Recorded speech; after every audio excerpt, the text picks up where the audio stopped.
জয় মা, জয় মা। আশা করি সকলে ভালো আছেন মায়ের কৃপায়। আমি আজকে আপনাদের সান্নিধ্যে বিশেষ একটি ক্রিয়া নিয়ে হাজির হয়েছে। সেটি হচ্ছে প্রবল বশীকরণের জন্য একটি ক্রিয়া, একটি যন্ত্র। এই যন্ত্রের প্রভাবে কি করতে পারবেন আমি সবিস্তারে আপনাদের সান্নিধ্যে আলোচনা করব। সকলে প্রথম থেকে শেষ পর্যন্ত ভিডিওটি দেখতে থাকুন। আমার মাদ্দাসক্তি মহামায়ার চরণে, শ্রীচরণে আমি ভক্তি রেখে আমি সামান্য উপস্থাপন আমি শুরু করছি। বলছি উপরোক্ত যন্ত্র, যে যন্ত্রটি আপনাদের সান্নিধ্যে আমি দান করব, আমার স্ক্রিনে একটি নকশা দিয়েছি বা যন্ত্র দিয়েছি। যারা এই ক্রিয়াটি করতে চান সকলে স্ক্রিনশট দিয়ে রাখুন। বলছি উপরোক্ত যন্ত্রটিকে সিদ্ধ করে ভোজপত্রের উপরে অষ্টগন্ধা দিয়ে একে তাবিজে ভরে হাতে মাদুলিতে ধারণ করতে হবে। ধারণ করলে আপনার স্ত্রী আপনার জন্য পাগল থাকবে। কথা ভালো করে বোঝেন। যে যন্ত্রটি আপনাদের সান্নিধ্যে আমি দান করলাম, এই যন্ত্রটি সর্বপ্রথম অষ্টগন্ধার কালিতে ভোজ্যপত্রে লিখবেন। শনি বা মঙ্গলবার অষ্টগন্ধার কালিতে ভোজ্যপত্রে লিখবেন। লেখার পর এই যন্ত্রটিকে ধূপ দ্বীপ নৈবেদ্য দিয়ে পূজা করবেন।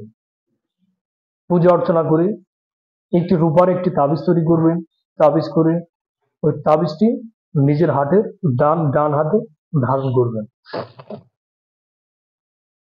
যন্ত্রের যেখানে নাম দেওয়া আছে, নামের স্থান, যাকে আকর্ষিত করতে হবে তার নাম ওখানে অবশ্যই দিতে হবে, তার নাম এবং তার মায়ের নাম।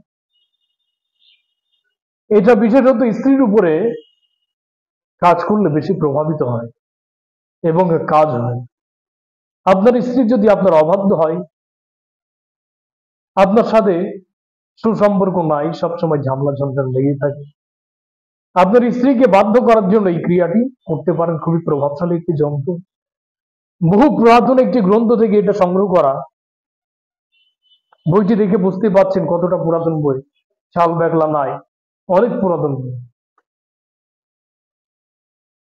একজন গুরুদেবের কাছ থেকে সংগ্রহ করা ছিল গ্রন্থটি। আপনাদের সান্নিধ্যে এই গ্রন্থ থেকে কিছু বিদ্যা দিয়েছে এবং পরবর্তীতে আরো কিছু বিদ্যা দেবে, যাতে আপনারা উপকৃত হন, যাতে আপনারা সুন্দর সুস্থভাবে জীবনযাপন করতে পারেন। বিশেষ ঘোষণা, যারা আমাকে গুরু বলে মানেন, যারা আমার ভিডিওগুলো দেখেন, যারা এই ধরনের সমস্যায় পড়ে আছে,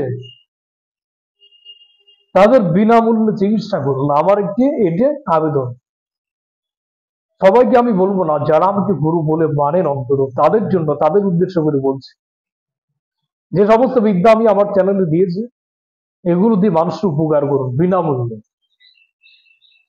এতে করে আমি খুশি হব এবং আমার মা আদ্যাশক্তি মহামায়া আদি পরাশক্তি মায়ের মা আনন্দিত হবে, মা খুশি হবে। যদি জগতের মানুষ আনন্দিত থাকে, সুখী থাকে, সুন্দর সুস্থভাবে জীবনযাপন করে, মায়েরও খুশি। সন্তান যদি ভালো থাকে, মাও খুশি থাকে, আনন্দিত থাকে। সন্তান যদি কষ্ট থাকে, মাও কষ্ট থাকে। তাই বলছি, যারা আমাকে গুরু বলে মানেন, তারা মানুষকে উপকার করেন। এই সমস্ত বিদ্যা দিয়ে কাজ করে দিন, যাতে মানুষ উপকৃত হয়। যাই হোক, আমার কথা সকলে বুঝতে পেরেছেন আশা করি। সকলে ভালো থাকবেন, সুন্দর সুস্থভাবে জীবনযাপন করবেন। বা এই ধরনের সমস্যা যারা পড়ে আছে, নির্দ্বিধায় আমাকে যোগাযোগ করতে পারেন, আমাকে ফোন করতে পারেন।